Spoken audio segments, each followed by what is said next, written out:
Ռուսաստանի նախագահ Վլադիմիր Պուտինը հայտարարեց, որ Հայաստանը պետք է հնարավորինս շուտ հստակեցնի իր դիրքորոշումը՝ Եվրամիություն, թե Եվրասիական տնտեսական միություն։ Եվ եթե ընտրությունը ԵՄ-ն է, ապա նրա ձևակերպմամբ պետք է անցնել քաղաքակիրթ բաժանման ճանապարհով։ Պուտինը նաև նշեց, որ տրամաբանական կլիներ, եթե Հայաստանում այդ հարցով հանրաքվե անցկացվեր։ Ինչու են նա եվրոպական քաղաքական համայնքի գագաթնաժողովից հետո եւ նախընտրական քարոզարշավի այս ժամանակահատվածում անում այդ հայտարարությունը։ Տեսեք, Ռուսաստանը այս մասին խոսում է կարելի ասել վերջին առնվազն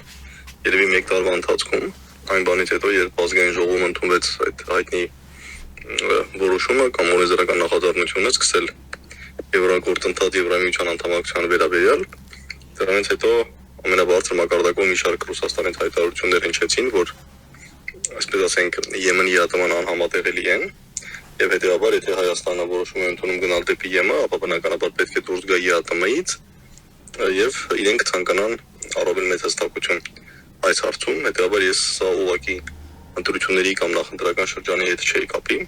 այլ ասել սկսած 2025 թվականի մարտից մենք նման հայտարարություններ լսում ենք եւ ամենաբարձր մակարդակով նախագահի մակարդակով սրա մասին ասվեց նաև ապրիլի 1-ին 26 թվականի ապրիլի 1-ին կայացած երկու պետությունների ղեկավարների հանդիպման ժամանակ, հաջորդ օրը ապրիլի 2-ին Ռուսաստանի փոխվարչապետը բավականաչափ ծավալուն հարցազրույց հրապարակեց ընդհանրապես Հայաստան-Ռուսաստան հարաբերությունների վերաբերյալ, այդ թվում նաև ԵՄ թե ԵԱՏՄ։ Իշխանով եմ պատկերացնում Ռուսաստանի դիրքորոշումը, այն հիմնված է մի քանի, այսպես ասենք, անկյունաքարային մոտեցումների վրա, առաջին, որ Ռուսաստանի պատկերացմամբ ԵՄ-ն ավելի ու ավելի է վերածվում հակառուսական, այլ ասել թշնամական մի բլոկի, որը նաև հայտ է ներկայացնում դառնալ ոչ միայն տնտեսական, այլև աշխարհաքաղաքական գործոն։ Ռազմական բաղադրիչ է նաև, չէ՞, նաև ռազմական բաղադրիչով եւ այսպես ասենք դառնալ այս հետ միաբևեռ աշխարհում Ռուսաստանի հիմնական հակառակորդը։ Առնվազն գոնե նախագահ Տրամփի վարչակազմի օրոք կարծես թե Միացյալ Նահանգները Ռուսաստանի պատկերացմամբ այս հիմնական հակառակորդի դերը զիջում են Եվրամիությանը։ Սա առաջին, Եվրամիությունը ընկալվում է հստակ որպես թշնամական բլոկ եւ նաեւ մենք շատ ենք լսում նույն եվրոպական պետությունների, տարբեր պետություններից հայտարարություններ ամենաբարձր մակարդակով, որ մոտ ապագայում առաջիկա տարիներին չի բացառվում ուղղակի ռազմական բախում Ռուսաստանի եւ եվրոպական տարբեր պետությունների միջև։ Սա առաջին եւ երկրորդ անկյունաքարը Ռուսաստանի դիրքորոշման այն է, որ եթե Հայաստանի, այսպես ասենք, ծրագրերն են մնալ Եվրասիական տնտեսական միությունում այնքան ժամանակ, մինչև ԵԱՏՄ-ից դուրս գալը ավելի պակաս ցավոտ լինի, այսպես ասենք, ընդհանրենք հստակ որոշում, որ Հայաստանը պետք է ԵԱՏՄ-ից դուրս գա եւ սկսի ԵՄ-ին անդամակցության գործընթաց, սակայն բոլորն են հասկանում, որ ԵՄ-ին անդամակցության գործընթացը դա տասնամյակների հարց է, հետեւաբար Հայաստանը մտածում է, որ եւս 5 կամ 10 տարի մնամ ԵԱՏՄ-ում, հետո նոր դուրս գամ, որպեսզի այս դուրս գալը ավելի պակաս ցավոտ լինի, այսպես ասենք օգտագործեմ ԵԱՏՄ-ն պատրաստվելու համար, որպեսզի ԵԱՏՄ-ի դուրս գալը լինի ավելի պակաս ցավոտ, դա Ռուսաստանի համար կարծես թե ընդունելի չէ։ Եվ ինձ թվում է այս հայտարարությունների այսպես ենթատեքստը հենց դա է, որ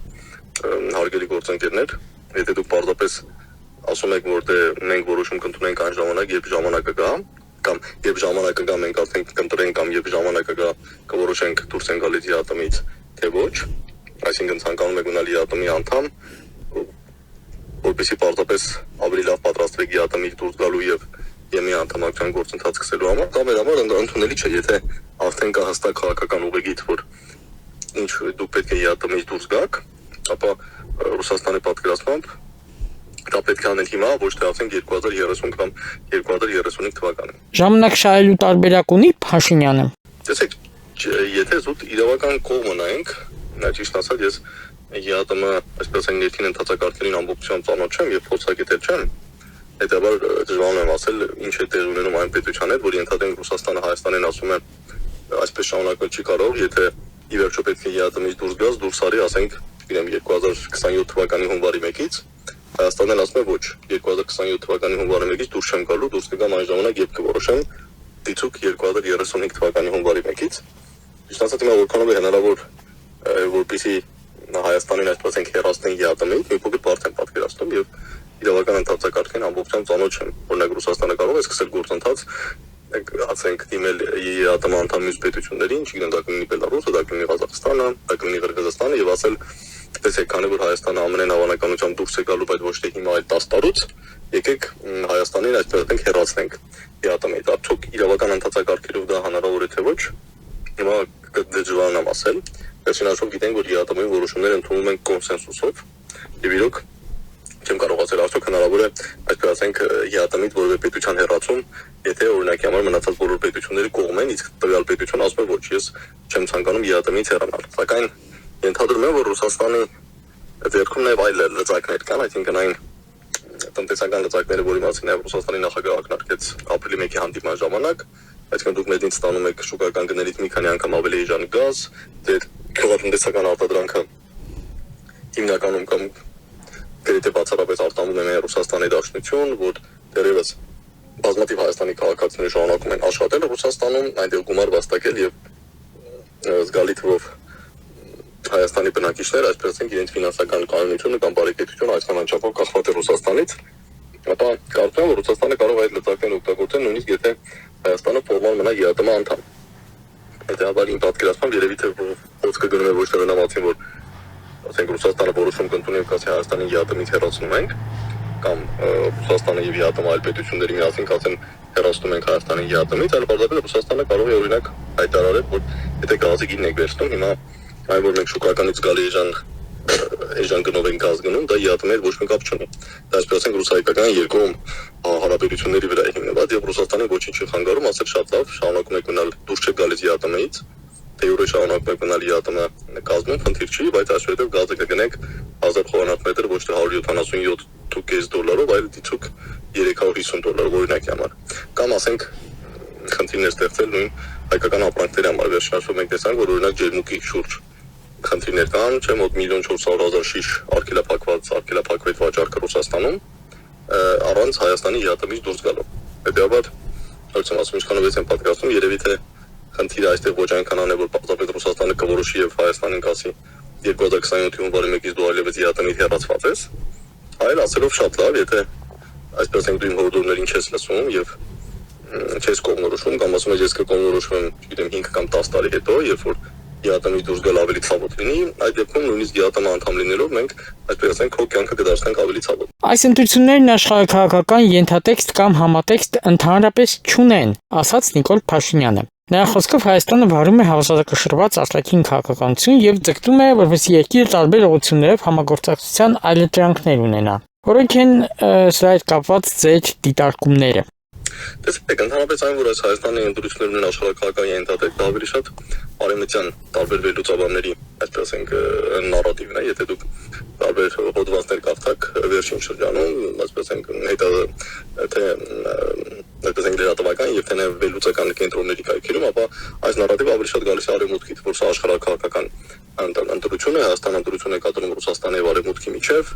կամ որ սա Ռուսաստանի վերջին հնարավորությունն է թույլ չտալ, որպեսզի Հայաստանը հեռանա Ռուսաստանից,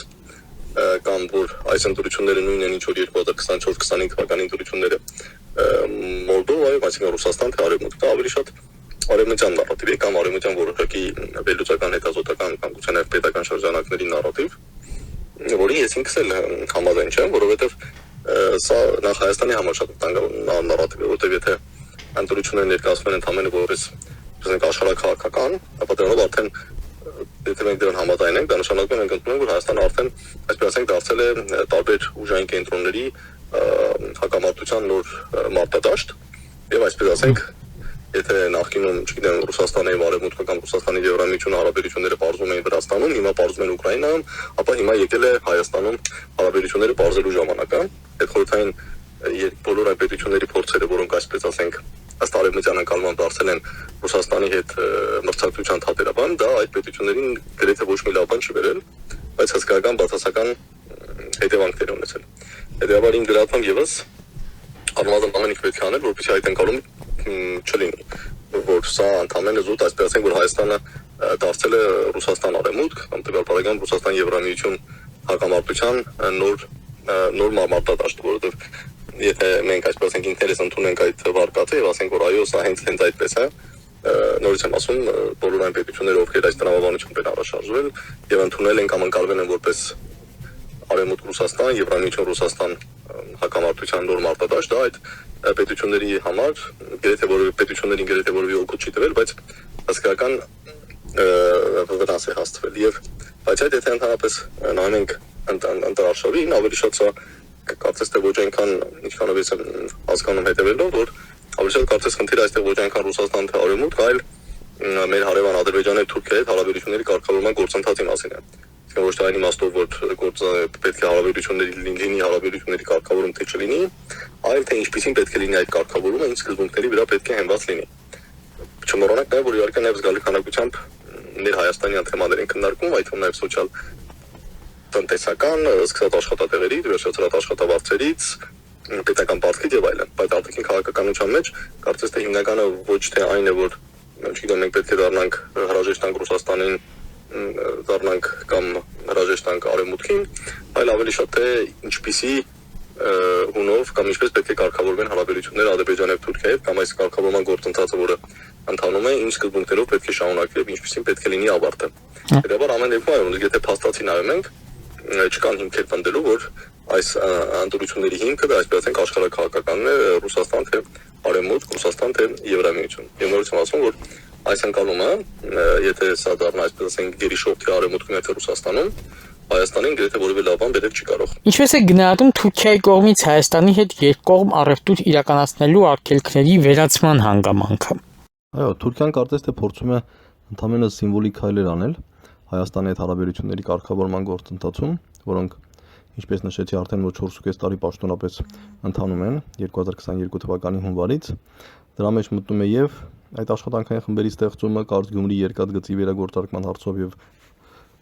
որոշակի հանդիպումները, թե այդ անի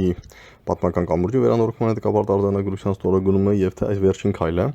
որով թուրքական ընկերություններին թույլ է տրվում, այսպես ասենք, ուղղակի առևտուր անել Հայաստանի հետ, որպես արտահանման վերջնակետ նշել Հայաստանը եւ նաեւ Հայաստանից արտահանման վերջնակետ նշել Թուրքիան, սակայն առավել կարևոր քայլեր, ինչպիսին օրինակ սահմանների բացումն է գոնե երրորդ երկրների համար, որի մասին կողմերը դեռ 2022-ի հուլիսին էին պայմանավորվել եւ որը կարծես թե պետք է մինչեւ 2022-ի ավարտը իրականանար, առայժմ Թուրքիան կարծես թե խուսափում է այդ քայլերից, այնպիսի տպավորություն է, որ մի կողմից իրենք ցանկանում են թե միջազգային հանրությանը եւ թե Հայաստանին որոշակի ուղերձներ հղել, որ տեսեք գործընթացը շարունակվում է, ինչպես ասում են, թունելի վերջում լույս կա, մյուս կողմից էլ կարծես թե առայժմ բավարարում են սիմվոլիկ քայլերով, որոնք իդեպ նախ էական արդյունք չեն բերել եւ հետո շատ հանգիստ կարող են կասեցվել, օրինակ նույն այդ Գյումրի Կարճ երկաթգծի վերանորոգման հարցով հիմա աշխատանքային խմբերը հանդիպում են, այլևս Թուրքիան կարող է դադարեցնել եւ աշխատանքային խմբերը կարող են չհանդիպել, օրինակի համար եմ ասում, կամ նույնիսկ այս որոշումը հիմա թույլատրված է որպես վերջնակետ արտահանման նշել Հայաստանը, չնայած փաստացի ապրանքներն ինչպես Վրաստանի տարածքով գնում են, այնպես էլ Վրաստանի տարածքով գնալու են, բայց սա նույնպես կարող է շատ արագ չեղալ հայտարարվել։ Հետեւաբար այս փաստորությամբ այո, կարծես թե ավելի շատ Թուրքիայի քաղաքականությունն է խուսափել էական փոփոխություններից, բայց միևնույն ժամանակ ձևավորել, այսպես ասենք, դրական սպասումների մթնոլորտ։